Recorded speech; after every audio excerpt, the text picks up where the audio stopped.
Okay రండి. ప్రకటన గ్రంథము 6వ అధ్యాయము. ప్రకటన గ్రంథం 6వ అధ్యాయము 3-4 వచనాలు మా ధ్యానం కొరకే చదువుకుంటాం. 6వ అధ్యాయము 3-4 వచనాలు బిగ్గరగా మన బైబిల్ స్టడీ కొరకై ఏర్పరచబడిన భాగాన్ని చదువుకుంటాం. ఆయన రెండవ ముద్రను విప్పినప్పుడు రమ్ము అని రెండవ జీవి చెప్పుట వింటిని అందరూ కలిసి.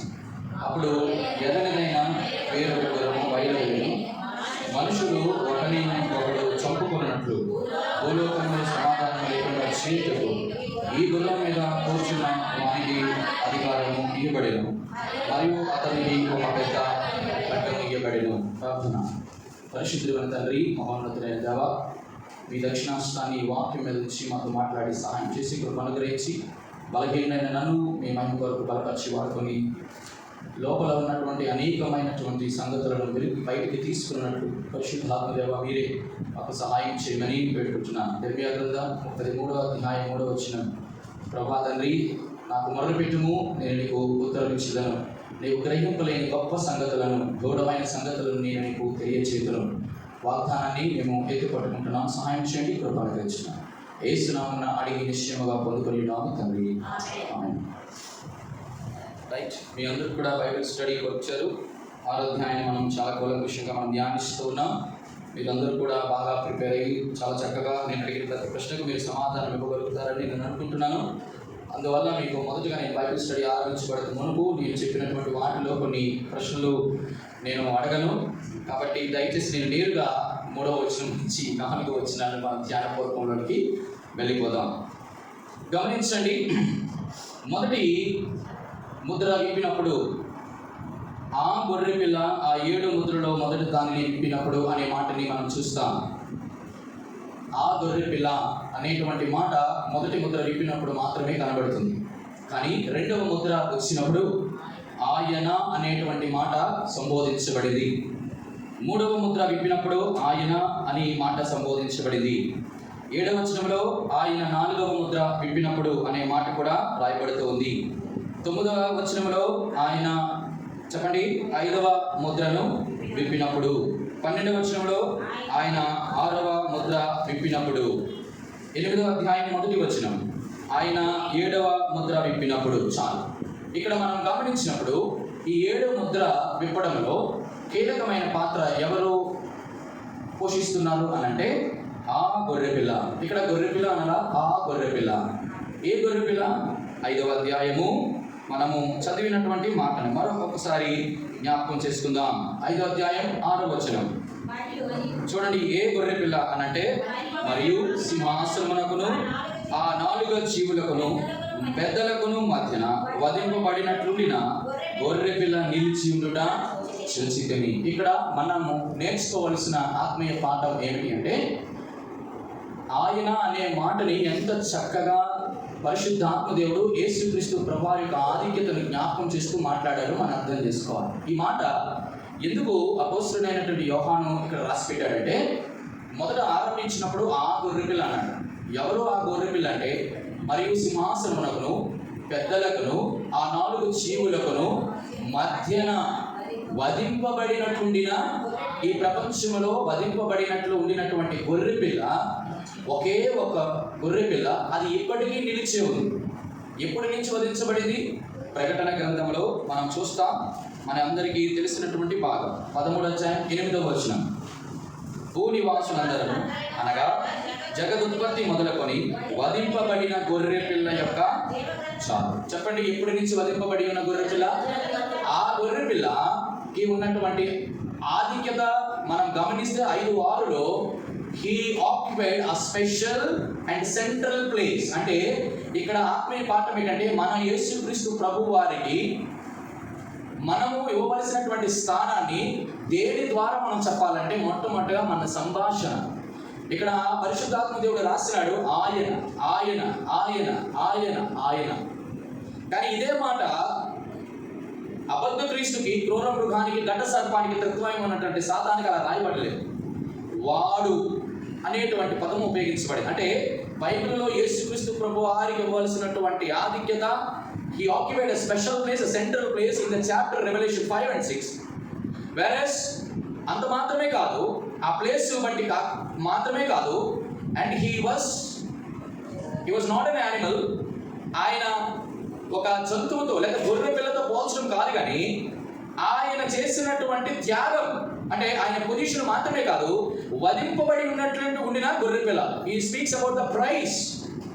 అది చాలా గమనించాలి. అంత మాత్రమే కాదు, అది నిలిచి ఉండుట. It speaks about the power. వధింపబడిన గొర్రె పిల్లలు ఏవి కూడా నిలబడవు.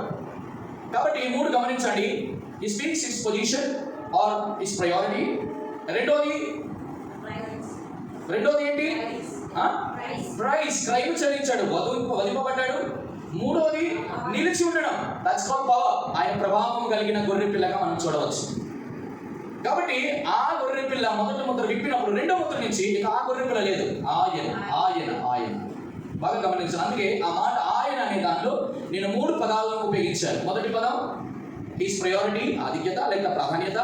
రెండోది హిస్ ప్రైస్, ఆయన యొక్క సాక్రిఫైస్ లేకపోతే ఆయన యొక్క క్రయము. మూడోది ఆయన యొక్క శక్తి లేకపోతే ప్రభావమును మనం జ్ఞాపకం చేసుకోవచ్చు. ఆయన రెండవ ముద్రను విప్పినప్పుడు, ఈ మాటను మనం గమనించండి. ఇవన్నీ కూడా ఈ ముద్రలు విప్పడం అనేది ఎప్పుడు కొనసాగుతుంది అని చెప్పాను. ఇది శ్రమల కాలపు యొక్క అనుభవాలు. 7 శ్రమల కాలంలో 7 ఏండ్ల శ్రమల కాలంలో జరగబోతున్నటువంటి సంభవాలని మనం ఇక్కడ జ్ఞాపకం చేసుకుంటున్నాం. ఇప్పుడు విప్పినప్పుడు, యేసుక్రీస్తు ప్రభువారు విప్పినప్పుడు ఒక చక్కటి మాట రాయబడుతూ వచ్చింది.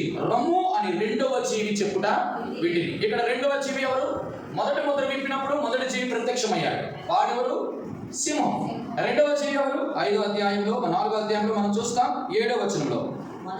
మొదటి జీవి సింహం వంటిది, రెండవ జీవి దూడ వంటిది.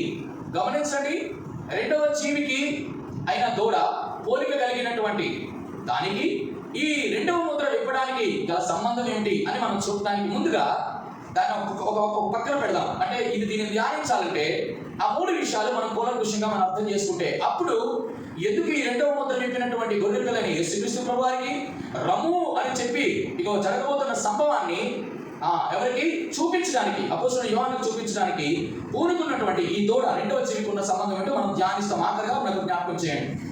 కాబట్టి ఎప్పుడైతే విప్పారో ఆ రెండవ జీవి అయినటువంటి దూడ చెప్తుంది. ఏమంటుంది? దూడ అంటే దూడ కాదు, ఏంటట? దూడ వంటిది. ఏది? జీవి. దూడ అంటే దూడ కాదు, సింహం అంటే సింహం కాదు, మనిషి రూపం అంటే మనిషి కాదు, పక్షిరాజు అంటే పక్షిరాజు కాదు. ఇది మెటాఫోరిక్ లాంగ్వేజ్. మెటాఫోరిక్ అంటే అయిపోయిందా? మెటాఫోరిక్ లాంగ్వేజ్ అంటే అర్థం ఏంటి అని అంటే, మెటాఫోరిక్ లాంగ్వేజ్ అంటే తెలుగులో అర్థం ఏంటి? ఉపమాలంకార భాష. ఏంటంటదా? ఉపమాలంకారం. ఉపమాలంకార భాష అంటే మీకు తెలుసు కదా, ఉపమా అలంకార భాష కాదు. ఉపమాలంకార భాష అంటే ఆమె చంద్రబింబం వలె అంధముగా ఉన్నది అంటే పోలిక అనమాట. ఆమె చంద్రబింబము కాదు. అలాగ అనుకుంటే చంద్రుల్లో ఎన్ని మచ్చలు ఉన్నాయి, ఆ మచ్చలు చూపించాం కదా.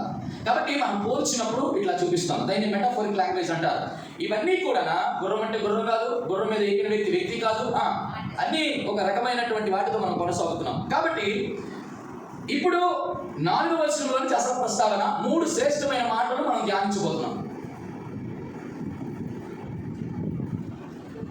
4వ మాట, అప్పుడు ఎర్రదైన వేరొక గుర్రం. చూడండి, మొదటి గుర్రం ఈ రెండవ గుర్రం ఒకటి కాదు. అంటే ఆ గుర్రము అంటే ఏం చెప్పేది నేను? ఆత్మ. అది మాత్రం మనసులో పెట్టుకోవాలి. మొదటి ఉన్న ఆత్మకి రెండో ఆత్మకి సంబంధమే లేదు. మొదటి ఆత్మకు ఉన్నటువంటి ఆంతర్యం ఏంటి? ఆత్మ తర్వాత ఆంతర్యం చెప్పాను. ఏంటి ఆత్మ ఆంతర్యం? సర్వలోక ప్రజల్ని తన విల్లు చేత మోసం చేస్తారు. అది ఆంతర్యాన్ని గమనించాలి. ఆత్మ ఆంతర్యం అంటే ఏంటి? ఆ గుర్రం మీద కూర్చున్నటువంటి వ్యక్తి యొక్క ఆంతర్యాన్ని గమనించాలి. ఇంకొకటి, గుర్రంతో పాటు గుర్రముకు ఉన్న రంగుని కూడా మనం జ్ఞాపకం చేసుకుంటున్నాం. మొదటిదేమో తెలుపు, ఇప్పుడు రెండోదేమో ఎరుపు. ఎరుపుని మనము భౌతికంగా ఆధ్యాత్మిక 2 పోలికలు చేసాం. భౌతికమైనది ఏంటి? పాపానికి సూచన, రైట్. రెండోది ఆధ్యాత్మికమైనటువంటి భావన, నిబంధన రక్తం, మన ప్రభు అయిన యేసుక్రీస్తు వారికి సూచన. బాగా గమనించుదాం. ఇప్పుడు అప్పుడు ఎర్రదైనటువంటి గుర్రముతో ఒక వ్యక్తి బయలు వెళ్తున్నాడు. అంటే ఎవరు వెళ్తున్నట్టు? గుర్రంతో వెళ్తున్నట్టు అంటే ఒక ఆత్మ బయలుదేరుతుంది. ఎక్కడికి బయలుదేరుతుంది అంటే ఇవన్నీ కూడా ఆత్మలు ఎక్కడికి పంపించబడుతున్నాయి అంటే 7 ఏండ్లు శ్రమల కాలంలో భూమి మీద జరగబోతున్న సంభవాలు, ఆ యొక్క ఆంతర్యం ఏంటో మనం జ్ఞాపకం చేసుకోవాలి. ఇది ఎరుపు అనేటువంటి మాటని జ్ఞాపకం చేసుకుంటే, ఎర్రధనం అనేది పాపానికి గుర్తయితే, ఆ ఎర్ర అనేటువంటి గుర్రాన్ని మనకి ఇక్కడ ఎందుకు సాదృశ్యంగా చూపిస్తున్నా అంటే, కనీసం 3 భయంకరమైన సంభవాలు భూలోకంలో జరుగుతున్నాయి. మొదటి సంభవం చూడండి, ఒకరినొకడు చంపుకొనున్నట్లు మనుష్యులు, ఎవరండి? మనుషులట ఒకరినొకడు చంపుకొనున్నట్లు. ఇది బాగా గమనించాలి. సాధారణంగా మనుషులు ఎందుకు ఒకరినొకరు చంపుకుంటారు? ఇది ప్రశ్న. రెండో మాట చూడండి, భూలోకంలో సమాధానం లేకుండా చేయుట. రెండో మాట ఏంటి? 3 మాటలు మనం ధ్యానిస్తే అప్పుడు ఈ ఎర్రని గుర్రము మీద స్వారీ చేస్తూ వస్తున్నటువంటి ఆత్మ యొక్క ఆంతర్యం ఏంటో మనకు అర్థమవుతుంది. లేకపోతే మనం ఈ 3టిని ధ్యానించకపోతే, ఇప్పుడు ఎన్ని మాటలు చెప్పాం? 2. మొదటిది ఏంటి? మనుషులు ఒకరినొకరు చంపుకుంటారు. 2ది భూలోకంలో సమాధానం కరువైపోతుంది. ఆ రెండింటి జరిగించడం వరకు ఆ గుర్రం మీద కూర్చున్న, లేక ఎర్రని గుర్రం మీద కూర్చున్న ఆ వ్యక్తి చేతికి చెప్పండి చూడండి అధికారం ఇవ్వబడెను, మరియు అతనికి ఒక పెద్ద ఖడ్గం ఇవ్వబడను అనేది 3వ మాట. 3 మాటలు. మొదటిది చంపుకోవడం, 2వది సమాధానం లేకపోవడం, 3వది పెద్ద ఖడ్గం. ఎందుకు పెద్ద ఖడ్గం ఇవ్వడం? ఒకవేళ మనకి టైం సరిపోతే నెక్స్ట్ బైబిల్ స్టడీలో పార్ట్ 2 కింద 2వ ముద్రను మనం ధ్యానిస్తాం. చాలా విషయాలు ఉన్నాయి, ప్రియమైన వాళ్ళారా గమనించిన. ఇప్పుడు అర్థమవుతుంది కదా? 2వ ముద్ర విప్పారు. అపోస్తలుడైన యోహాను చూస్తున్నాడు. రమ్ము అని చెప్పింది ఎవరు? రెండవ జీవి అయిన దూడ. మీరు ఫాలో అవ్వట్లేదా? మీరు చాలా ఫాలో అవ్వాలి. మీ మైండ్ ఎట్లా ఉండాలంటే, an empty mind is a workshop for the devils. మీకు అర్థమైంది నేను చెప్పిన మాట? an empty mind is the workshop for devils అంటే అర్థమైంది, ఖాళీగా ఉన్నటువంటి మనసు, హృదయము అపవాదికి పని చేయడానికి కేంద్ర స్థానం అంట. అందుకే జీవితంలో ఇంట్లో ఉన్న ఎక్కడున్నా దయచేసి మైండ్ని మాత్రం ఎంటీ చేసుకో, మెంటీగా ఉంచుకోదు. అలాగని చెప్పి ఎంటీ చేయకూడదని చెప్పి ఈ యొక్క బుర్రలో చెత్త చెదారం అంతా వేయకూడదు. అది దాని అర్థం. అర్థమైందా? ఒకవేళ మనసుని కానీ హృదయాన్ని కానీ మన ఆలోచనలు కానీ ఖాళీగా ఉంచితే, అందుకే కదా వెళ్ళిపోయినటువంటి వాడు మరలా ఆ ఇల్లు ఊడ్చి ఉండిన దాన్ని బట్టి, శుభ్రముగా కడిగిన దాన్ని బట్టి మరలా ఇంతకు మించినటువంటి మరి 7 దెయ్యాలు తీసుకొచ్చి ఆ సామెత ఇందులో నుంచి పుట్టింది. And empty mind is the workshop for the devils. కాబట్టి అటువంటి విధానంగా ఉంటుంది. కాబట్టి బైబిల్ స్టడీకి మీకు వచ్చినట్టు ఫాలో అవుతూ ఉండాలి. గుర్రము ఆత్మ, ఎరుపు యేసుక్రీస్తు యొక్క నిబంధన రక్తానికి మరియు పాపానికి సాదృశ్యం. కానీ మనం ధ్యానిస్తుంది దానికి విభిన్నమైనది. ఎట్లాగా దాన్ని చెప్తాను.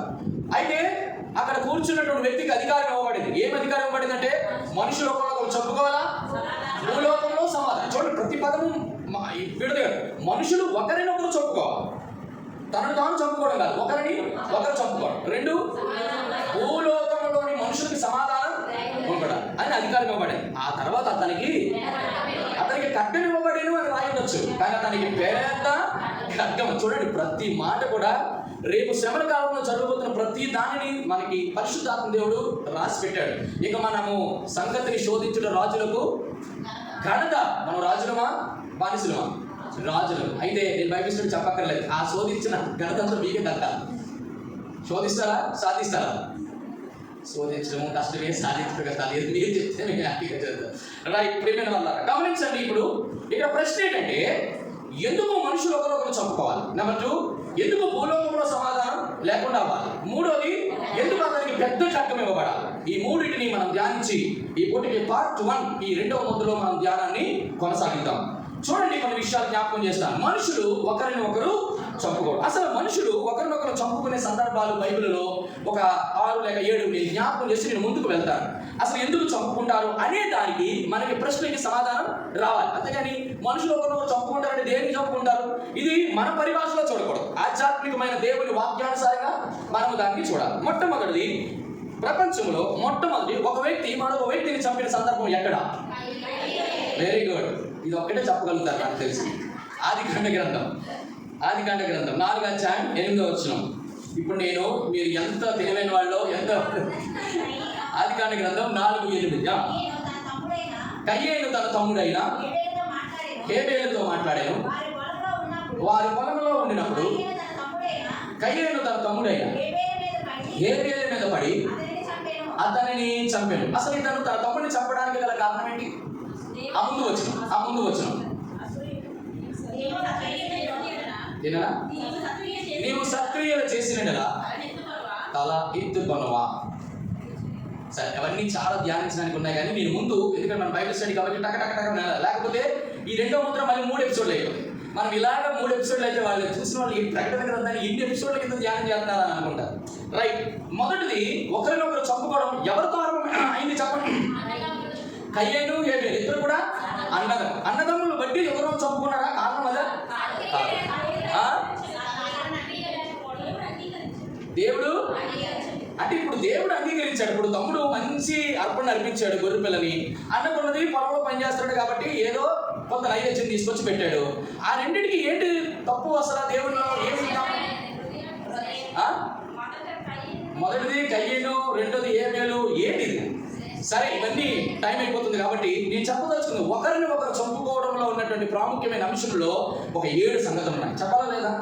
మొట్టమొదటిది, వీళ్ళిద్దరు పొలంలో ఉన్నారు. ఎక్కడున్నారు? పొలము, లోకం. అది ప్రాముఖ్యమైన. అర్థమైందా? పొలం ఏంటా?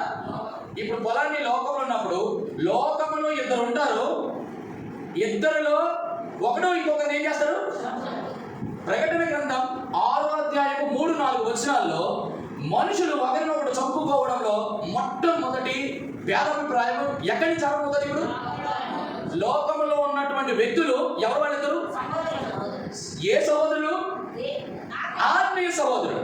అంటే అర్థం, ఒకరిని ఒకరు చంపుకునేటువంటి ప్రారంభ సూచన అన్యులలో జరగదు. వినండి బాగా జాగ్రత్తగా. ఎక్కడి నుంచి ఆరంభమైంది? దేవుని బిడ్డల నుంచే ఆరంభమవుతుంది. బాగా మీరు గమనించాలి. అసలు ఇద్దరు ఒకరినొకరు ఇప్పుడు వరకు చంపుకోవడం, తిట్టుకోవడం, కసులుకోవడం, వారిద్దరి మధ్య భేదాభిప్రాయాలు కలహం ఎప్పుడు రాలేదు. కానీ ఒకే ఒక సందర్భంలో వచ్చింది. అది 4వ అధ్యాయంలోనే వచ్చింది. ఎందుకు వచ్చింది అని అంటే, వారు ఇరువురు దేవునికి సమీపించినప్పుడు వారు అర్పించిన అర్పణను బట్టి కాదు, వారు అర్పణను దేవుడు అంగీకరించలేదు. అంటే దాని అర్థం, ఇప్పుడు వీరిద్దరూ చంపుకోవడానికి ప్రధానమైన కారణం ఏంటి? దేవుడు ఒకరిని అంగీకరించాడు, అంగీకరించలేదు. ఉదాహరణకి యాకోబు ఉన్నాడు, ఏశావు ఉన్నాడు. నేను యాకోబును ప్రేమించింది, ఏశావుని. దీనికి కారణం ఎవరు? దేవుడే. మీకు అర్థం కాదా? దావీదు, సౌలు. దావీదుకి కృప నేను దూరం చేసినట్టు, క్షమించండి, సౌలుకి కృపను నేను సౌలుకి కృపను దూరం చేయన్నాడు. నేను అది వాడు తిప్పి అడిగాను. సౌలుకి నేను కృపను దూరం చేసినట్లు దావీదుకు నా కృపను దూరం చేయను. ఇందులో సౌలు అలా వెళ్ళిపోవడానికి, దావీదు ఇలా రావడానికి కారణం ఎవరు? దేవుడే. మీరు ఇక్కడ నేను ఏం జ్ఞాపకం చేస్తాంటే, దేవుని మీద నేరస్థాపన చేయట్లా. ఇక్కడ గమనించాలి, ఆ గుర్రం మీద వెళ్తున్నటువంటి ఆ వ్యక్తి యొక్క స్వభావానికి ఈ వ్యక్తికి అధికారం ఇచ్చింది ఎవరు? దేవుడే. ఏమని ఇచ్చాడు? మనుషులు ఒకరిని చంపుకోవడం ఇచ్చాడు. అర్థమవుతుందని చెప్పిన మాట. దేవుడి మీద నేరస్థాపన. మీరు కొంచెము చాలా వివేకంగా ఆలోచించారు. ఇంతవరకు జ్ఞానవాక్యం విన్నారు, ఇప్పుడు బుద్ధివాక్యం విన్నారు. 2 రకాలైన వాక్యం తెలుసు కదా మనకి. 2 వాక్యాలు ఉన్నాయి. ఏంటది? ఒకటి బుద్ధివాక్యము, రెండోది జ్ఞానవాక్యం. సాధారణంగా మనం ఎప్పుడు కూడా జ్ఞానవాక్యం నేర్చుకుంటాం. కానీ బుద్ధివాక్యం ఏంటంటే, ఏది చూడండి, జ్ఞానానికి బుద్ధికి ఉన్న డిఫరెన్స్ చెప్తాం. అంటే బుద్ధి అంటే వివేచన. ఏం మాట్లాడాలో అది జ్ఞానం, ఎలా మాట్లాడాలో అది బుద్ధి. అర్థమైందా? ఏం మాట్లాడాలో జ్ఞానం, ఎలా మాట్లాడాలో అది బుద్ధి లేక వివేచన. రైట్. ఇక్కడ నేను జ్ఞాపకం చేస్తున్నటువంటి అద్భుతమైన మాట అంటే, కయ్యేను, హేబేలు. తర్వాత ఏశావు, యాకోబు, సౌలు, దావీదు. బాగా గమనించాలి. ఇలాంటి విషయాలు మనం పక్కన పెడితే మనకు కొన్ని విషయాలు అర్థం. అంటే వీళ్ళిద్దరి మధ్య రావడానికి గల కారణం ఏంటి అంటే, గాడ్స్ యాక్సెప్టెన్స్. ఏంటంటే, కొంతమందిని దేవుడు అంగీకరిస్తాడు, కొంతమందిని దేవుడు ఎందుకు అంగీకరించలేదు అని అడగడానికి ఒకవేళ మనం అడిగితే దేవుడు ఒకే ఒక మాట, నీవు సక్రియ చేసినడా నువ్వు తల. అంటే దాని అర్థం, ఒకరినొకరు చంపుకోవడానికి కారణం ఏంటి? క్రియ. దానికి ఎందుకు? హేబేలు మంచి క్రియ చేశాడు, కయ్యేను మంచి క్రియ చేశాడా? చేయలేదా?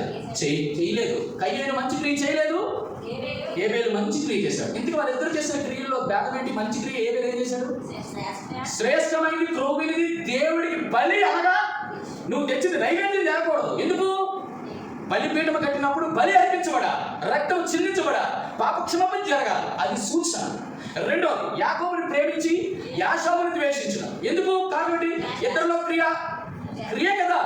యాషావు జ్యేష్ఠత్వమును తృణీకరించాడు, అమ్మేశాడు, వద్దనుకున్నాడు. దేవుడికి అది నచ్చలేదు. చేసిన క్రియ ఏంటో తెలుసా? ఒరా అన్న నువ్వు కానీ చెప్పండి. అక్కడ అన్న ఏం చేశాడు? అక్కడ అన్న ఏం చేశాడు? తమ్ముడిని చంపాడు. ఇక్కడ తమ్ముడు అన్నను మోసం చేశాడు. ఇది మోసం అనకూడదు కానీ సంపాదించాడు. రెండోది, దావీదు సౌలు చేసింది ఏంటి? దావీదుకి సౌలుకి ఉన్న రెండు డిఫరెన్స్ ఏంటి? దేవుడు దావీదుకి ఎందుకు కృప తీసుకున్నాడు, సౌలుకి ఎందుకు చేశాడు అని అంటే కారణం ఏంటి? ఇద్దరు అభిషేకింపబడిన వారే. కానీ దావీదు పాపం విషయమై పశ్చాత్తాపడ్డాడు. పాపం విషయమై కనీసం నిర్లిప్తం ఉన్నాడు. అమ్మోనీయుల దగ్గరికి వెళ్ళి ఏం చేయమన్నాడు? అందరినీ వధించమన్నాడు. కానీ దేవుని మాటకు లోబడలేదు. కాబట్టి సౌలుని దేవుడు తృణీకరించాడు, దావీదును అంగీకరించాడు. అంటే ఒకరినొకరు చంపుకోవడానికి చెప్పండి దేవుడి యొక్క యాక్సెప్టెన్స్ వల్ల జరుగుతారు. అర్థమైందా? ఇప్పుడు దేవుడు అంగీకరించడం వల్ల ఇద్దరు అన్నదమ్ముల మధ్య ఏం జరిగింది? ఇప్పుడు వచ్చింది ఏమొచ్చింది? హృదయంలో ఏం కలిగింది? విరోధం వచ్చింది, ద్వేషం వచ్చింది, అసూయ వచ్చింది, కోపం వచ్చింది. అసలు ఎందుకు ద్వేషం వచ్చింది? ఎందుకు కోపం వచ్చింది? ఎందుకు అసూయ వచ్చింది? ద్వేషం, అసూయ, కోపం. ఈ మూడు మాటల వరకు నేను ఇంతవరకు చెప్పాను. ద్వేషం, అసూయ, కోపం. మళ్ళా ద్వేషం, అసూయ, కోపం. ఇప్పుడు నేను ఏడేసి వచ్చినా చెప్పాలి. అసలు మనుషులు ఒకరికొకరు ఎందుకు ద్వేషించుకుంటారు? అసలు మనుషులు ఒకరికి ఎందుకు అసూయ పడతారు? ఎందుకు ఒకరికొకరు కోపపడతారు? ఈ మూడు కారణాల చేత మనుషులు ఒకరికొకరు ఏం చేస్తారు అంటే, ఇవన్నీ కూడా నేను ఎందుకు చెప్పానంటే, వాడికి అధికారం ఇవ్వబడింది. గుర్రం మీద వెళ్ళినటువంటి వ్యక్తికి, ఈ వ్యక్తి ఈ యొక్క మనుషులు ఒకరికొకరు చంపుకోవడానికి వాడికి అధికారం అయితే, ఆ అధికారం ద్వారా మనుషుల్లో వీడు ఏం కలిగేస్తాడు? కోపాన్ని ఒకరి మీద, ద్వేషాన్ని ఒకరి మీద, అసూయని క్రియేట్ చేస్తాడు. ఎవరో చెప్పండి, ఎవరు? రెండవ ముద్ర విప్పినప్పుడు ఎర్రని గుర్రం మీద స్వారీ చేస్తూ వెళ్తున్న వ్యక్తి ఎవడు? వాడు ఆత్మ. ఏ ఆత్మ? దురాత్మ. ఎవరో దురాత్మ? సాతానే. మీరు ఈ గుర్రములు, ఆత్మలు అన్ని కూడా గమనించండి. అమ్మా, ఈ విషయము చాలా జాగ్రత్తగా, చాలా కూలంకషంగా మనం అర్థం చేసుకోకపోతే, ప్రభా ఎందుకు ప్రభా ఆ వ్యక్తి ఇంకొక వ్యక్తిని అలా చంపేశాడు? మీరు ఇప్పుడు చూస్తుంది సాధారణమైనటువంటి మరణాలే ప్రేమ వల్ల, కానీ భయంకరమైనటువంటి మరణాలు ఒక మనిషిని చంపడం అనేది చాలా క్యాజువల్ అయిపోతాడు, చాలా ఈజీ అయిపోతాడు. అర్థమైంది నేను చెప్పిన మాట? చాలా భయంకరమైనటువంటి విషయాలు. కాబట్టి మొదటిది కయ్యేను, హేబేలు. ఇది దేని జ్ఞాపకం చేసింది మనకి? ద్వేషమును బట్టి, కోపమును బట్టి, అసూయను బట్టి. దీనికి కారణం ఏంటి? దేవుడు వాడు చేసిన సత్క్రియను, తప్పు కదా, దేవుడు చేసింది మంచిదే కదా, కానీ దాని ద్వారా అంగీకరించిన కారణం చేత నీ హృదయంలో ఏం చేసింది? కాబట్టి నేను ఒక మాట చెప్పను, ఈ ద్వేషము, ఈ కోపము, ఈ అసూయ దేని యొక్క ఫలాలు? దేని యొక్క ఫలాలు? దేని యొక్క ఫలాలు? పాపం యొక్క ఫలం. మరణం ఏంటి? పాపం వల్ల వచ్చే జీతం. అవునా కదా? సాతాను ఏం చేశాడు? అసలు మరణానికి మనుషులతో నడిపించిన కాబట్టి వాడు పాపంలోనికి తీర్చాడు. కాబట్టి ఇక్కడ మనం గమనించవలసింది ఏంటంటే, రేపు రానున్నటువంటి రోజులలో ఒక మనిషిని చంపుకోవడానికి గల ప్రధానమైన కారణం ఏంటంటే, వారి హృదయాలలో, వారి మనసులలో చోటు చేసుకున్నటువంటి భయంకరమైన పాపం. మనుషులు ఒకరినొకరు చంపుకునేంత ద్వేషం, మనుషులు ఒకరు తిరస్కరించేటటువంటి అసూయ, ఒకరి మీద ఒకరు ప్రాణాలు తీసుకున్నంత కోపం. అందుకే కదా సూర్య అస్తమయం వరకు మాత్రమే కోపం గురించి 4 వచనాలు చూపించమంటారా? అప్పుడు తెలుస్తుంది మనకు. ఒక ఆత్మీయుడిగా కోపం పట్టాలనే విషయంలో దేవుడు మనకి ఇచ్చిన హెచ్చరికలు ఒక 3 మీకు జ్ఞాపకం చేస్తాను. చూడండి, రండి. సామెతల గ్రంథం 29:11 త్వరగా చదవండి. బుద్ధిహీనులు చెప్పినారా? ఎవరు? బుద్ధిహీనులు తన కోపమంతా కనపరచును. చాలు. ఇప్పుడు చెప్పండి, ఒకరినొకరు చంపుకోవడానికి కోపం అనేది హేతు అయితే, అప్పుడు రెండవ ముద్ర విప్పినప్పుడు భూలోకంలో ఉన్నటువంటి మనుషులు ఏ విధంగా ఉన్నట్టు? బుద్ధిహీనులుగా ఉన్నట్టు. రెండవది ప్రసంగి గ్రంథం 7:9 త్వరగా. ప్రసంగి 7:9 చదవండి.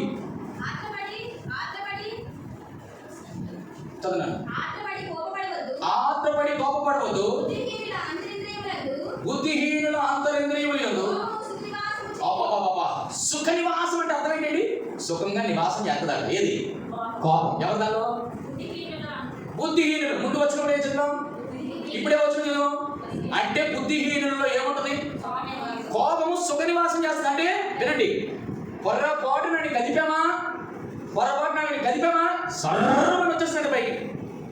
ఇంకా నువ్వు ఎంతమంది గట్టులేసి ప్రాకారాలేసి 6 గంటలేసినా భయంకరమైనటువంటి వరద నీటి చేత బంధించబడినటువంటి చెప్పండి, పెద్ద పెద్ద కట్టడాలు సైతం నీరుని ఆపగలుగుతాయి గేట్లు. కానీ చెప్పండి, ఈ కోపం మాత్రం ప్రియమైన వాళ్ళ జ్ఞాపకం చేస్తున్నాను. ఒక ప్రాముఖ్యమైన ఆత్మీయ పాఠం ఏంటంటే, ఈ లోకంలో ఒకవేళ 2వ ముద్ర విప్పినప్పుడు మనం కానీ ఉండిపోతున్నాము అంటే, మన కోపం మనం బయటికి ప్రదర్శిస్తున్నాం అంటే మనం ఏ విధంగా ఉన్నట్టు? బుద్ధిహీనులుగా ఉండకూడదు. ప్రియమైన బుద్ధిహీనులు దేవుని రాజ్యములను స్వతంత్రించరు. ఎందుకో తెలుసా? ఎందుకు బుద్ధిహీనులకు కోపానికి మధ్య రిలేషన్ ఏంటంటే రాసిన కోపము ద్వారా దేవుని నీతి అక్కడ వచ్చింది ప్రాబ్లం. అంటే దేవుడిచ్చిన నీతి సైతం కూడా ఈ కోపం ఏం చేస్తుంది? నెరవేర్చకుండా చేస్తుంది. అందుకే అంటాడు కదా, మొదటి యోహాను రాసిన పత్రిక 2వ అధ్యాయం ఆఖరి దానిలో చెప్పండి, నీతిని జరిగించేవాడు నిరంతరము నిలుచును. అది చాలా ప్రాముఖ్యం. చాలా విషయాలు ఉన్నాయి. మొదటి మాటని మనం జ్ఞాపకం చేసుకుంటే ఈ విధంగా ప్రభు వారు బుద్ధిహీనులుగా ఉండకూడదని జ్ఞాపకం చేస్తూ ఉన్నాడు. యాకోబు రాసిన పత్రిక 1వ అధ్యాయం 19-20 వచనాల త్వరగా చదవండి. యాకోబు రాసిన పత్రిక 1వ అధ్యాయం 19-20. ఒక నిమిషం ఆగండి. మనం దేని గురించి ధ్యానం చేస్తున్నాం? ప్రకటన గ్రంథంలో 6వ అధ్యాయం మనుషులు ఒకరినొకడు చంపుకొనున్నట్లు అయితే బుద్ధిహీనులు ఉండిపోయారు. 2 తర్వాత యాకోబు 1:19-20. నా ప్రియ సహోదరుల ఎరుగుదురు కనుక ప్రతి మనుషుడు వినుటకు ఎగిరిపడివాడు, మాట్లాడటకు నిదానించువాడు, కోపించుటకు కూడా నిదానించి. అంటే దాని అర్థం ఏంటో తెలుసా? నువ్వు కోపపడ్డానికి కూడా ఒక రీజన్ ఉంటే సరిపోదు. ఏమండి, వినండి ఇట్లా నువ్వు కోపపడ్డానికి, ఇతరుల మీద కోపపడ్డానికి రీజన్ మాత్రం ఉంటే సరిపోదు. ఏముండాలా చెప్పండి? నిదానించడం అంటే మాట్లాడడానికి పక్కన పెట్టండి, కోపగించడానికి రీజన్ ఉంటే సరిపోదు. నిజమేనండి, వాడు నా మీద కోపపడడానికి రీజన్ ఉంది, కానీ ఇంకోటి కూడా ఉండాలి. కాదు, రీజన్తో పాటు కూడా సీజన్ ఉండాలి. అంటే అర్థమైందా మీకు? సీజన్ అంటే అర్థం ఏంటి? ఎండాకాలం శీతాకాలం ఇది కాదు. కరెక్ట్గా కారణం మాత్రమే కాదు. చెప్పండి, ఈడు నా మీద కోపపడ్డాడు కదా, నేను వాడి మీద కోపపడ్డాను. ఇది సందర్భమా, ఇది సమయమా అనేది బాగా ఆలోచించాను. ఎంత చూడండి, సంఘము ఎత్తబడేటువంటి వారిలో ఈ లక్షణాలు ఉండదు. ఉన్నాయి అంటే 2వ ముద్ర విప్పినప్పుడు వారి లోకంలో ఉన్నారని అర్థం. ఉన్నారంటే వారు బుద్ధిహీనులుగా ఉండిపోతారు. రెండోది, సమయం సందర్భం లేకుండా చెప్పండి కోపపడుతూ ఉంటారు. చాలా జాగ్రత్తగా, ఇది దేవుడు ఇస్తున్నటువంటి మరో 2 హెచ్చరిక. సింపుల్గా మనం దాటిపోవద్దు. ఈరోజు నీ జీవితంలో కోపం గురించి ఇంకో మాట జ్ఞాపకం చేశాడు. చూడండి, ఎఫెసీయులకు రాసిన పత్రిక 4వ అధ్యాయము 26-27 వచనం. ఎఫెసీయులకు రాసిన పత్రిక, కోపపడు కానీ పాపము. చూడండి, ఇక్కడ దేవుడు ఏమన్నాడండి? కోపడద్దన్నాడా? చెప్పండి, కోపపడుడి కానీ. అంటే దాని అర్థం ఏంటో తెలుసా? పాపము జరగడానికి కోపము ఒక రీజన్ అయిపోద్ది. చాలా జాగ్రత్తగా అయ్యో అంటే ఒక మాట గమనించండి, దేవుని బిడ్డలు పొరపాటున కోపపడిన తర్వాత కూడా వారి హృదయంలో ఇట్లా అనిపించాలి, అయ్యో అనవసరంగా నా సహోదరి మీద నేను కోపపడ్డాను, నా సహోదరుడి మీద అనవసరంగా కోపడ్డాను. ఈ కారణం చేత ఒకవేళ నా మీద కోపపడినప్పటికీ కూడా ఆ కోపము ద్వేషముగా మారకుండాన్నట్లు ప్రభు మన కృప అనుగ్రహించుగాక. ఎందుకో తెలుసా? ఇక్కడ మిగిలిపోయిన వారు 3 గుంపులుగా ఉన్నటువంటి వారు. అంటే అర్థం తెలుసా? నెంబర్ 1 బుద్ధిహీనులు, చాలా జాగ్రత్తగా. రెండోది సమయం సందర్భం గమనించాలి. అంటే బాధ్యత కలిగిన వారు, ఇష్టానుసారంగా చేయరు. మూడోది ఏంటో తెలుసా? కోపపడుడి కానీ పాపము. అంటే అర్థం ఏంటో తెలుసా? ఒకటి బుద్ధి కలిగి ఉండాలి, రెండోది బాధ్యత కలిగి ఉండాలి, మూడోది చాలా చాలా ప్రాముఖ్యం ఏంటో కోపపడుడు కానీ పాపం చేయడు. సూర్యాస్తం తర్వాత మాట చదువునా? సూర్యుడు అస్తమించే వరకు నిలిచి ఉండకూడదు. ఏంటిది? దీని నిలిచి ఉండకూడదు అంటే అర్థం ఏంటి? ఎవరు ఉండగలరంటే చూడండి, బుద్ధి కలిగిన వారు, బాధ్యత కలిగిన వారు. ఈ మాట ఆ మాట చెప్తారు కదా, భయము లేక భక్తి అని కూడా అనొచ్చు. భయము నీకుంటే ఎందుకో తెలుసా? ఇది దేవుని మాట. ఎట్టి పరిస్థితుల్లో సహోదరుడి మీద ఎట్టి పరిస్థితుల్లో at the end of the sunset సూర్యుడు అస్తమించాడు అనేటప్పుడు కదా ఆ కోపం అయిపోదా? చెప్పండి, మర్చిపోవాలా? కాదు, నువ్వు సమాధాన పడాలి. అందుకే మనుషులు ఒకరు చంపుకోవడానికి రీజన్ ఏంటి? కోపం బట్టి ఉండకూడదు. 3 చెప్పండి. మొదటి బుద్ధి కలిగి ఉండండి, బాధ్యత కలిగి ఉండండి, భయం కలిగి. అలా ఉన్నటువంటి వారు ఈ రెండవ ముద్రలో ఒకరినొకరు చంపుకోరు. ఈ ఆత్మ మన మీద పని చేయదు, మనలో ఉండదు. గమనించాలి. రెండవ మాట చూస్తాం, చూడండి, అద్భుతమైన మాట. ఇక నేను చెప్పదలుచుకున్న చాలా ప్రాముఖ్యమైన మాటలు ఉన్నాయి. దానికి ఒక విధంగా ఒకరినొకరు చంపుకోవడానికి మరొక అద్భుతమైన కారణం మనం చూస్తే, చూడండి, జడ్జెస్, న్యాయాధిపతులు 7వ అధ్యాయం 22వ వచనం. ముందు కారణం చూస్తాం, త్వరగా కారణం చూద్దామా త్వరగా. న్యాయాధిపతుల గ్రంథం 7వ అధ్యాయం 22వ వచనం.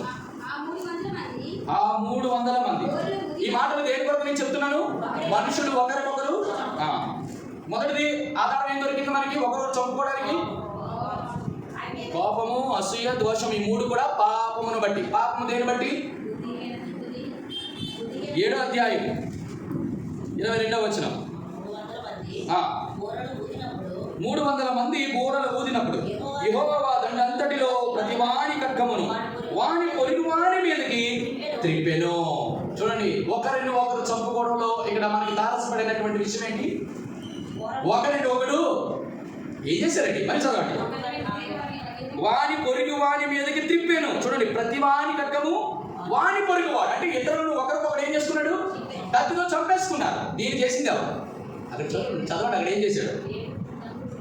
బూరలు ఊదినప్పుడు యెహోవా దండంతటిలో, అంటే చేసింది ఎవరు? దేవుడే చేశాడు. ఇప్పుడు బాగా గమనించండి, ఒకరినొకరు చంపుకునేటటువంటి అధికారం ఆత్మకి ఎవరు ఇచ్చారు? దేవుడే ఇచ్చాడు.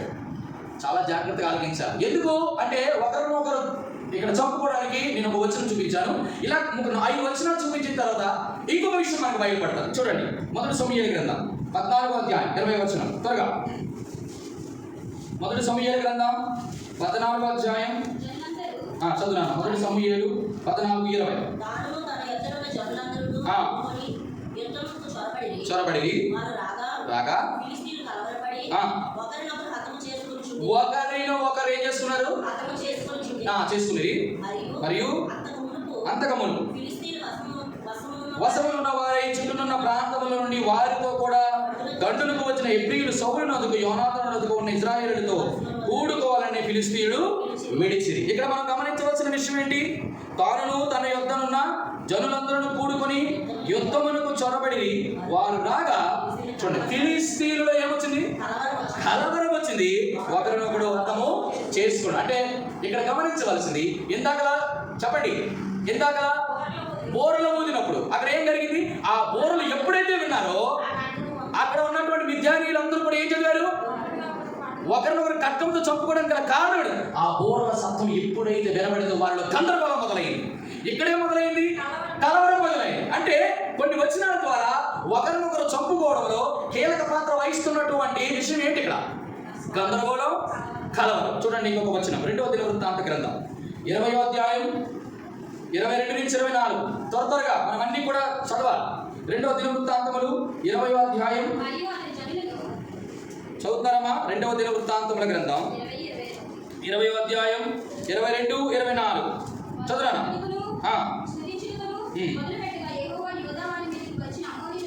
అమోనీయుల మీదను మోయాబీయుల మీదను షేయూరు మంది నివాసుల మీదను మాటుగాండ్రును పెట్టెను కనుక వారు మొదలైరి అమోనీయులు మోయాబీయులు షేయూరు మంది నివాసులు బొత్తిగా చంపి నిర్మూలన చేయడం పొంచి ఉండి వారి మీద పడి వారి షేయూరు కాపురస్తులను కడముట్టించిన తర్వాత అండర్లైన్ తమలో ఒకరినొకరు చంపుటకు మొదలు పెట్టింది. ఇక్కడ జ్ఞాపకం చేస్తున్న ప్రాముఖ్యమైంది ఇక్కడ ఏంటిది? వారు పాడుటకును స్తుతించుటకును మొదలు పెట్టగా యెహోవా యూదా వారి మీదకి వచ్చినటువంటి ఆ 3 రకాల జాతులను ఏం చేశాడు చూడండి.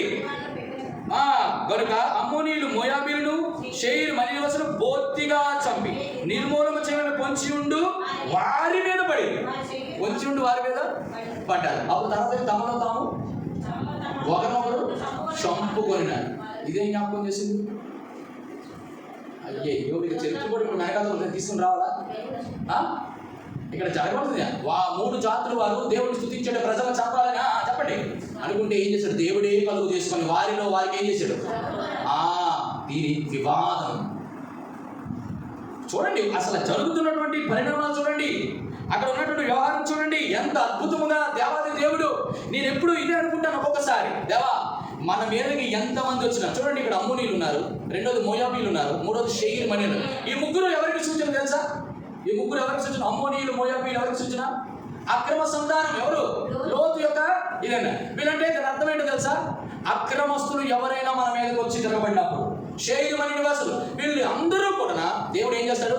ఏ అక్రమం ద్వారా నీ మీద పడాలన్నా, నీ మీద ఏమేమి నిందారోపణలు చేయాలన్నా వారికి ఏం చేస్తాడు దేవుడు? వివాదము పురుగొల్పి వాళ్ళని చంపడానికి ప్రయత్నం. ఇది దేవుడు చేసినటువంటి, అందుకే యుద్ధము యెహోవాది. మనం నీ ఊరికనే నిల్చుండి చూడాలి. ఇవన్నీ ఎన్ని వచనాలు చెప్పారు? ఇవన్నీ దేని జ్ఞాపకం చేస్తానంటే, మొదటిది ఏం జ్ఞాపకం చేసింది? కయ్యేని ఏమేది దేవుడు అంగీకరించాడు. దాన్ని బట్టి ఏమైంది? సక్రియ చేయలేదు. సక్రియ చేసి తలెత్తుకో అన్నాడు.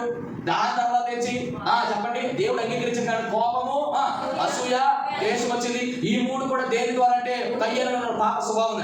అంటే పాపము ద్వారా ఏమైంది? మొదటిది ఒకరినొకరు చంపుకున్నాడు, ఇది పాప స్వభావం. రెండోది ఏమైంది? దేవుడు గందరగోళాన్ని, కలవరాన్ని కలుగు చేసి ఒకరినొకరు చంపు. అంటే దాని అర్థం ఏంటో తెలుసా? అక్కడ రేపు ఆ రెండో ముద్ర విప్పినప్పుడు ఎర్ర గుర్రం మీద తిరిగి వస్తున్నటువంటి ఆ వ్యక్తికి ఏమది కనిపిస్తాడంటే, మొదటిది చెప్పండి, పాపముని కలుగు చేసేటటువంటి ద్వేషము, అసూయ, చెప్పండి కోపాన్ని కలుగు చేస్తాడు మనుషులకి. రెండోది గందరగోళాన్ని, కలవరాన్ని కలుగు చేస్తాడు. అందుకే మనుషులు ఆ 7 ఏళ్ల శ్రమల కాలంలో ఒకరిని ఒకరు, అది చెప్పదలుచుకున్న ప్రాముఖ్యమైన మాట. రెండైపోయా? మూడో చూడండి, జకర్యా గ్రంథం 14వ అధ్యాయం 13వ వచనం. ఈ మూడు మనం చూస్తాం. జకర్యా గ్రంథం 14వ అధ్యాయం 13వ వచనం. త్వరగా చదవండి. ఆ దినమున యెహోవా వారిలో గొప్ప కల్లోలం పుట్టింపగా వారు ఒకరికొకరు విరోధులై ఒకరి మీద ఒకరు పడదు. అర్థమైంది ఇక్కడ? ఇది అట్లా ఉంచండి. దీనికి అనుగుణంగా ఉన్నటువంటి రిఫరెన్స్ చదువుతాం. యెహెజ్కేలు గ్రంథం 38వ అధ్యాయం 21వ వచనం. యెహెజ్కేలు గ్రంథం 38వ అధ్యాయం 21వ వచనం. అన్నిటి మీదకి ఖడ్గము రప్పించదు. ప్రతివాని ఖడ్గము వాని సహోదరి మీద పడును. ఏంటి ఈ రెండు వచనాలు మనకు ఏం జ్ఞాపకం చేస్తున్నాయి? దేవుని యొక్క తీర్పు. చూడండి, 3 మాటలు మనం జ్ఞాపకం చేసుకున్నాం. మొదటిది పాప స్వభావం, రెండవది దేవుడు కలవరం లేక గందరగోళం లేక కల్లోలం సృష్టించడం, మూడవది ఏం జ్ఞాపకం చేశాడంటే దేవుని యొక్క మహాభయంకరమైన తీర్పు ద్వారా చెప్పండి మనుషులు ఒకరిని ఒకరు చంపుకుంటారు. ఇదండి మనుషుల్ని ఒకరు చంపుకోవడానికి గల కారణాలు. రేపు రెండవ ముద్ర విప్పబడుతుంది. శ్రమల కాలంలో మనుషులందరూ ఈ 3 కారణాల చేత మనుషులు అందరూ ఒకరినొకరు చంపేసుకుంటారు. మొదటిది కోపం, ద్వేషం, అసూయ. దాని ద్వారా అది పాప స్వభావం యొక్క ఫలితాల ద్వారా వాళ్ళు చచ్చిపోతారు. రెండోది గందరగోళము, అల్లకల్లోలము, చెప్పండి కలవరం దేవుడే సృష్టించి చంపడానికి ప్రయత్నం చేస్తారు. 3 దేవుడే తీర్చి వారిని ఒకరి మీద ఒకరు పడేటట్టుగా, ఖడ్గం ఒకరి మీద ఒకరు పడేటట్టుగా తీర్పు తీరుస్తాడు. ఈ 3 కారణాలకి ఆధారభూతుడు, కారణభూతుడు ఎవరు? దేవుడు. ఆ దేవుడు ఎవరికైతే కనిపిస్తాడు? ఆ ఎర్ర గుర్రం మీదకి ఎక్కినటువంటి ఆ వ్యక్తికి అధికారం ఇస్తాడు. దాంతో మనుషులు ఒకరినొకరు చంపేస్తున్నారు. ఇప్పుడు జ్ఞాపకం చేసుకున్న ప్రాముఖ్యం ఏంటంటే ఈ తీర్పు నుంచి, ఈ గందరగోళం, ఈ కలవరం, ఈ కల్లోలం నుంచి, ఈ పాప స్వభావం నుంచి మనము ఏమవ్వాలి? తప్పించబడాలి. అంటే తప్పించబడాలంటే ఎలా పడతాం? తప్పించబడాలి. సంఘం ఎంత పడితే తప్పించబడతాం. మనం మిగిలిపోతే అంతే సంఘం. అప్పుడేమవుతాం? ఆంటీ పట్టుకుని నన్ను పట్టుకుని ఆంటీ నువ్వు నన్ను చంపుతావు అని చెప్పి ఆంటీ వేత ఇంట్లో కట్టుకొచ్చి నువ్వు చంపు ఇద్దరు పోతాం. డైరెక్ట్ పోవడం అంటే ఇక్కడ భూలోకంలో పోవడం కాదు, నేను ఇద్దరు ఎక్కడికి పోతాం. కాబట్టి ప్రియమైన వాళ్ళారా, దేవా ఆ టైంలో మాత్రం మేము ఉండకూడదు. అటువంటి పరిస్థితి మేము చూడకూడదు. రెండవ ముద్ర విప్పినప్పుడు మనం ఒకవేళ కోపిస్తులు ఎవరైనా ఉన్నారేమో చూసుకోనండి. దేవుడు అనుగ్రహిస్తున్నాడు. మొదటిది భయం కలగండి, బాధ్యత కలగండి, బుద్ధి కలగండి. బుద్ధి కలిగి, బాధ్యత కలిగి, భయం కలిగి ఎవరైతే బ్రతుకుతారో వారు ఎంతమైన సంఘంలో ఉంటారు. ఈ రెండవ ముద్ర విప్పినప్పుడు ఒకరినొకరు చంపుకునేటువంటి గుంపులు లేకుండా మన దేవుడు తప్పించుగాక. ఇలా జరుగుతుందని దేవుడు ఇది ప్రవచనాత్మకంగా, అంటే ప్రకటన 6:3-4 వచనాలు చెప్పకపోతే 3 ప్రవచనాత్మకమైనటువంటి విషయాల్ని యేసుక్రీస్తు ప్రభువు ఈ లోకంలో ఆ 3-4 వచనాల యొక్క సారాంశాన్ని ముందే చెప్పాడు యేసుప్రభువు. ఆ 3 వచనాలు కూడా చదివి పెడతాం రండి. మొదటి మత్తయి సువార్త 24వ అధ్యాయం మత్తయి సువార్త 24వ అధ్యాయం 6-7 వచనం చదవండి. మరియు మీరు యుద్ధములను గూర్చియు యుద్ధ సమాచారములను గూర్చియు వినబోదురు. మీరు కలవరపడకుండా చూసుకోండి. రైట్. ఇప్పుడు అర్థమైందా? ఏమవుతుంది? ఒకరిని ఒకడు చంపుకోవడం అనేది ఎక్కడవుతుంది? ఇది యుద్ధం. ఒకడు చంపుకోవడం అంటే యుద్ధం కదా. వినండి బాగా, మరొకసారి చదువునా. మరియు మీరు యుద్ధములను గూర్చియు యుద్ధ సమాచారములను గూర్చియు వినబోదురు. మీరు కలవర పడకుండా చూచుకోండి. తర్వాత జరగవలసి ఉన్నది కానీ అంతము వెంటనే రాదు. జనము మీదకి జనమును, రాజ్యము మీదకి రాజ్యమును. ఇది జరుగుతుందా లేదా? దేవుడు ఇప్పుడు జరుగుతున్నాయా లేదా? జరుగుతుంది. రాజ్యం మీదకి రాజ్యం వస్తుంది, జనం మీదకి జనం వస్తుంది. తర్వాత ఏమంటాడు చూడండి. ఆ కరువుల తర్వాత సంగతి మనం జరగాల్సింది ఏంటి? యుద్ధ సమాచారముల గురించి, యుద్ధముల గురించి మీరు వింటారు. అయితే అమ్మా, మనకున్నటువంటి గొప్ప డిరెక్షన్ ఏమవుతుంది? కలవర. ఎందుకు కలవర పడదు? మనం కలవర పడకూడదంటే ఏం చేయాలి? మనం కలవర పడకూడదంటే, కలవరం దేనికి సంబంధించింది? కలవరం ఆ భయం సంబంధించింది. దేనికి మన ఒంటిలో ఉన్న ఏ పార్టీకి సంబంధించింది? హృదయమును కలవర పడనీయకుడు. ఎందుకు? దేవుడు అంటాడు హృదయమును కలవర పడనీయకుడు ఎందుకు అనగా యోహాను సువార్త 14వ అధ్యాయం వచ్చి స్థలాలకి ఎందుకు? ఇక్కడ యుద్ధాల గురించి అంటే దేవుని యందు మీరు విశ్వాసం ఉంచి ఉన్నారు అంటే దాని అర్థం ఏంటో తెలుసా? దేవా, ఆ యుద్ధాలకు మమ్మల్ని అప్పగించు. ఆ యుద్ధంలో ఒకరొకరు మేము చంపుకో. ఒక విధంగా నేను చెప్పడం అన్నమాట. ఒకవేళ ఒకరిని ఒకరు చంపుకున్నాం అనుకుందాం. ఇక్కడ ఎక్కడ? భూలోకంలో. మనం ఆత్మీయమా? అసలు పాపమే ఉండని వారికి, ద్వేషమే ఉండని వారికి, అసూయ ఉండనటువంటి వారిగా ఒకరినొకరు చంపుకుంటామా? చంపుకోవడానికి కదా ఈ మూడును. దేవుడు బిడ్డలాగా ఉంటారా? అలా ఉండట్లేదంటే వీళ్ళు ఎక్కడ ఉంటారు? అప్పుడు ఎంతమంది సంఘంలో ఉంటారు. మిగిలిపోయిన వారు ఎవరు? పాపం ఉన్న వాళ్ళు, అసూయ ఉన్న వాళ్ళు, ద్వేషం ఉన్నారు. వీళ్ళు ఎటువంటి వారు? బుద్ధి లేని వారు, బాధ్యత లేని వారు, భయం లేని వారు. ఒకవేళ మనం ఉన్నామేమో ప్రియుగా సిద్ధపడదాం. ప్రభా, మేము ఒకరినొకరు చంపుకునేటటువంటి మానసిక చూడండి, 3 రకాలుగా మనుషులు చంపుకుంటారు. మొదటిది శారీరకంగా చంపుకుంటారు, మానసికంగా చంపుకుంటారు, ఆధ్యాత్మికంగా చంపుకుంటారు. ఈ 3 చంపుకోవడం మనకు తెలియాలి. భౌతికంగా చంపుకోవడం అనేది పెద్ద పాపం. అది మనకి దూరం అవును కాక అది మనం ఎలాగా చేయాలి, చేస్తామా చేయాలి. కానీ మానసికంగా చంపేస్తాం. తెలుసా మీకు? ఇవి ఎక్కడ? మాటలు. కానీ ఆధ్యాత్మికంగా కూడా చంపుతాం. ఏంటో తెలుసా?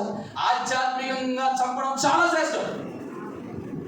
ఆధ్యాత్మికంగా చంపడం చాలా శ్రేష్టమా కాదు?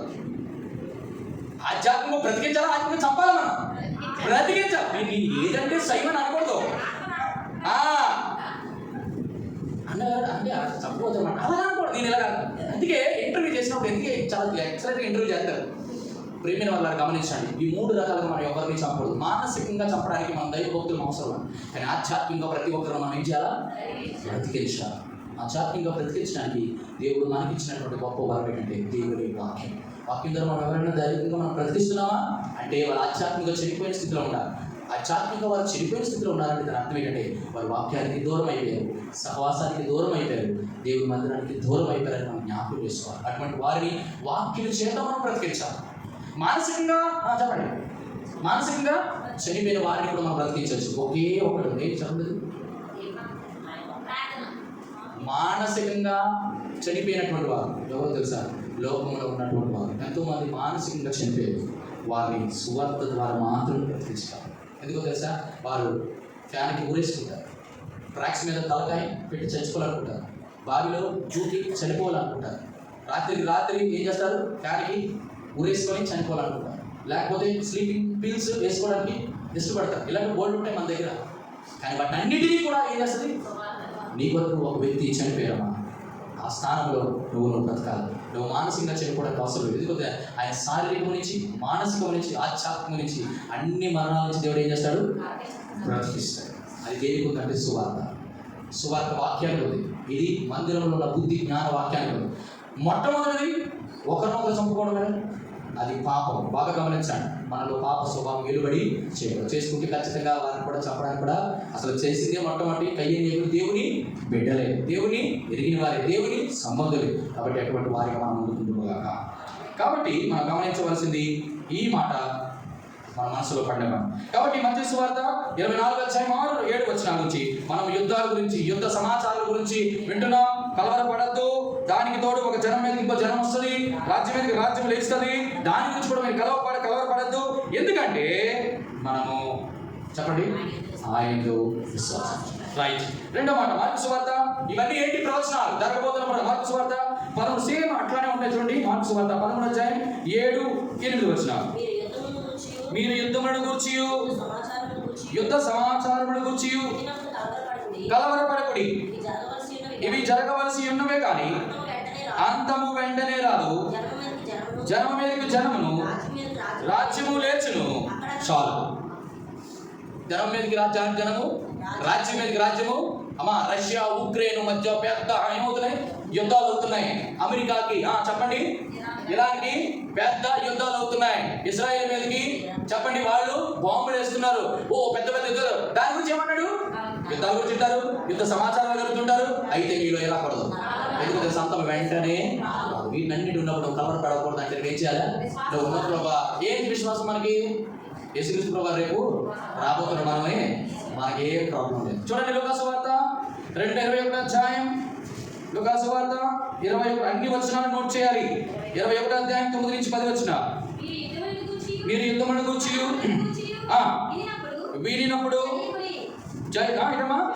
జడయుడి, ఇది మొదట జరగవలసినవి కానీ. చూడండి, ఈ 3 వచనాల్లో దేవుడు 2 శ్రేష్టమైన విషయాలు చెప్పాడు. అందుకే ఈ 3 వచనాలు చదివాను. నెంబర్ 1 ఏంటంటే కలవరపడద్దు, విశ్వాసం ఉంచాను. అంతేనా? రెండోది కూడా చెప్పాడు, అంతం వెంటనే రా. అమ్మో అంతం వచ్చేస్తుంది ఎవడని చెప్పాడు అనుకో, దానికి ఏమవ్వకూడదు. ప్రేమైన వల్ల ఇంకా 2 ముద్రలో ఉన్నాం, ఒకరినొకరు చంపుకోవడం దగ్గర ఉన్నాం. ఇంకా ఎన్ని ఉన్నాయి? ఇంకా మిగిలిన 4 ముద్రలు అవ్వాలా, 7 బోర్లు అవ్వాలా, 7 పాత్రలు అవ్వాలి. అప్పుడు మనకు అంతం ఎండింగ్ ఏంటో ఇప్పుడు ముద్రలో కాదు, రేపు బోర్రలోని పాత్రలో తెలుస్తుంది అసలు వ్యవహారం ఎట్లుంటుందో. రైట్. ఇక్కడ గమనించండి, ఈ 3 ప్రవచనాత్మకమైన విషయాల్లో ద్వారా దేవుడు మనల్ని సంధించినట్లు మనము విశ్వాసము కలిగి కలవరపడకుందుగాక. ఇప్పుడు గమనించండి, ఇందాక నేను కోపం అనే ఒక విషయం గురించి చెప్పాను. ఇప్పుడు రెండోది ద్వేషం గురించి నేను మాట్లాడతాను. బాగా గమనించాలి. ద్వేషం అనే విషయాన్ని చూసి మనం ఈ వర్తమానం ముగిస్తాం. చూడండి, మొట్టమొదటిది ఆదికాండ గ్రంథము 4 అధ్యాయం 3-8 వచ్చిన. ఆదికాండ గ్రంథం 4:3-8 వచ్చిన.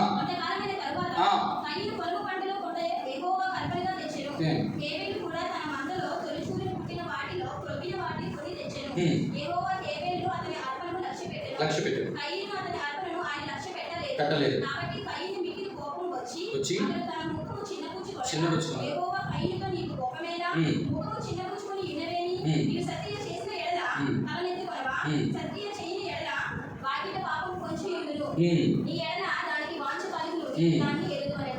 ఇక్కడ రెండో మాట, మొదటి కోపం గురించి మాట్లాడు, రెండోది ఎందుకు వచ్చింది? ద్వేషం వచ్చింది. అంటే మొట్టమొదటిది గమనించండి, ఈ పాప స్వభావం యొక్క ఫలాలు మనం చూస్తాం. మొదటిది కోపం, రెండోది ద్వేషంలో ఈ మొదటి వచనం చదివించాను. రెండో మాట గమనించండి, ద్వేషానికి మొదటిది అసూయ లేకపోతే ద్వేషం. జాన్ లేదా యోహాను సువార్త 15 అధ్యాయం 18-19 వచనం. ఈ 4 వచనాలు చదివించి మనం ముగిస్తాం. యోహాను సువార్త 15 అధ్యాయం 18-19 వచనం. లోకము మిమ్మలను ద్వేషించిన నీకంటే ముందుగా నన్ను ద్వేషించినని మీరు ఎరుగుదురు. ఇప్పుడు గమనించండి, ద్వేషం అంటే అర్థం ఏంటి? లోకం ఎప్పుడు మనం ద్వేషిస్తుంది. నీకంటే యేసుక్రీస్తు ప్రభువారు ఈ లోకాన్ని ఏం చేసింది? ముందే ద్వేషించింది. అంటే దాని అర్థం ఏంటి? దాని అర్థం అది కాదు. యేసుక్రీస్తు ప్రభువారు ఈ లోకానికి సంబంధించిన వాడు కాదు. మనం ఈ లోకంలో కలిసిపోతే లోకం మనం ఏం చేస్తుంది? ద్వేషానికి బదులుగా ప్రేమిస్తుంది. మనం ద్వేషించిందంటే మనం లోకానికి ప్రత్యేకంగా ఉండాలి. అది మనకి ఇక్కడ జ్ఞాపకం. మొదటిది ద్వేషానికి కారణం, మొదటిది అసూయ. రెండోది లోకం నుంచి ప్రత్యేకంగా జీవించడం. మూడో మాట చూడండి, మూడో మాట సామెతల గ్రంథం 29-27. సామెతల గ్రంథం 29 అధ్యాయం 27 వచనం. గట్టి చదువున్నాను. దుర్మార్గుడు నీతిమంతులకు హేయుడు. చాలు.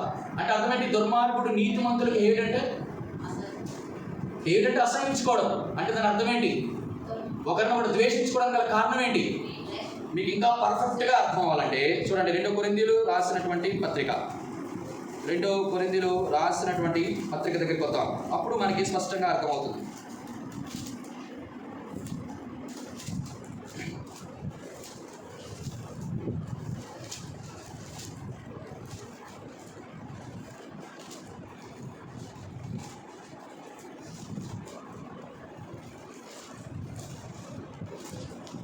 రండి 6వ అధ్యాయం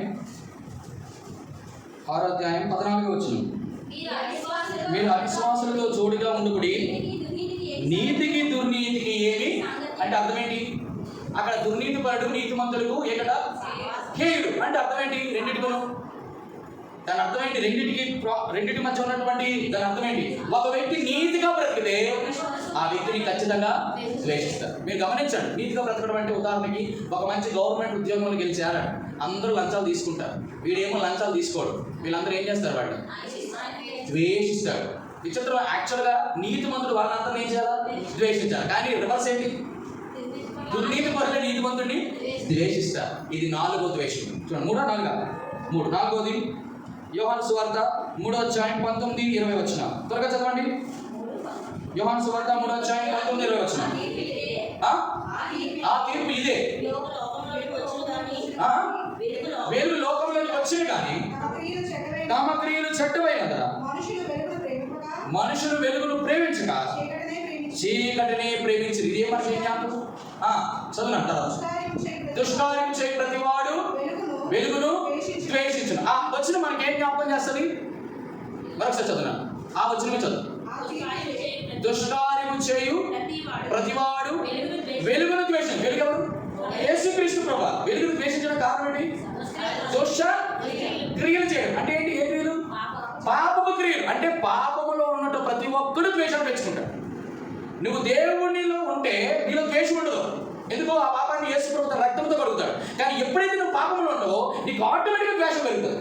ఇంకా మనలో ఎవరు ఉన్నా మనలో ఒకవేళ ఆ యొక్క దాని అర్థం ఏం చెప్పచ్చు, అటువంటి ఆలోచన మనకు ఉంటాయి. ఐఎమ్ సారీ, నేను ఇలా చెప్ప ఉండకూడదు. నువ్వు విడవబడినటువంటి పరిస్థితుల్లో ఉంటే రేపొద్దున ఒకరినొకరు చంపుకునేటువంటి గుంపుల్లో ఉండిపోతాం. చాలా జాగ్రత్త ప్రియమైన వల్ల. అక్కడిది మత్తయి సువార్త 10వ అధ్యాయం 22వ వచనం. మత్తయి సువార్త 10వ అధ్యాయం 22. మీరు నా నామము నిమిత్తం అందరి చేత, అంటే దాని అర్థం ఏంటి? మీరు నా నామమును బట్టి అందరి చేత ద్వేషించబడతారంటే చెప్పాలి. మీరు చెప్తే అద్భుతం, మీరు నిజంగా చెప్తే మీరు నా నామమును బట్టి అందరి చేత ద్వేషించబడతారంటే యేసు నామమున